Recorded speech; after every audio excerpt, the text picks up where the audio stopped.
Cincinnati, the U.S. women's national soccer team came out on top Tuesday night when Nippert Stadium hosted its international friendly against New Zealand. USNWST 150 in front of an enormous crowd of 30,596. Among the fans were those supporting Cincinnati product Rose Lavelle. The 22-year-old Mount Notre Dame graduate plays for the Boston Breakers.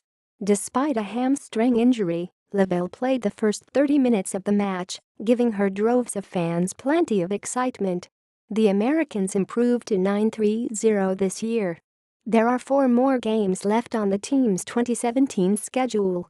Woman fakes seizure to avoid would-be mugger that handed her frightening note. Julie Dragland said a rule during a robbery is to hand over the goods and protect her safety.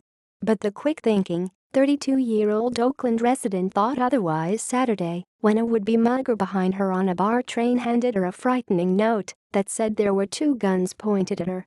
Instead of giving her wallet and phone to the crook, Dragland faked a seizure that attracted the attention of people on the train and sent her mugger scurrying for the nearest exit in San Francisco. "When I read the note, I started freaking out," she said Sunday. "I did not want to give up my stuff, but I had no idea who was behind me." Dragland posted a picture of the note on social media shortly after the confrontation ended. BART police said they're searching for a suspect and reviewing security camera footage from the train. The episode happened as Dragland rode the Dublin-bound train through San Francisco from Daly City to the East Bay. Around 4:50 p.m., a person behind her handed her a note written in red ink on a torn sheet of lined paper. "There are 2 guns pointed at you now," the note read. "If you want to live, hand back your wallet plus phone now plus do not turn around and be discreet. Do not turn around until after you have left Civic Center plus you will live." At first she didn't know what to do. Dragland, who does public relations work for a San Francisco video game company, said she mouthed, "Help me," to a man standing nearby. When he got off the train, she realized she would have to improvise. "I probably looked very ridiculous," she said. "I slumped sideways and started shaking and crying. I closed my eyes and increased the vigor so people would pay attention."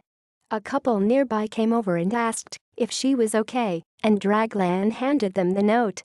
She suspects the culprit got off at the next stop, Civic Center Station. She also thinks her robber was an older woman with a suitcase. BART police confirmed as much in a log sheet that tracks crimes on its system. The victim was not sure who handed her the note and did not see anyone with a weapon, police wrote in a summary of the incident. Officers checked the station but did not find a person matching the description. Dragland told police she will not press charges if the person is located and said she wants the whole incident behind her. But regardless of whether she participates in prosecuting the nefarious note passer, BART officials said they are reviewing the security video on the train, hoping to get footage of a suspect. Asked how she came up with the idea to fake a seizure, Dragland said, "I think it had something to do with watching a lot of Law and Order. I think I saw that in an episode. I was very impressed with myself."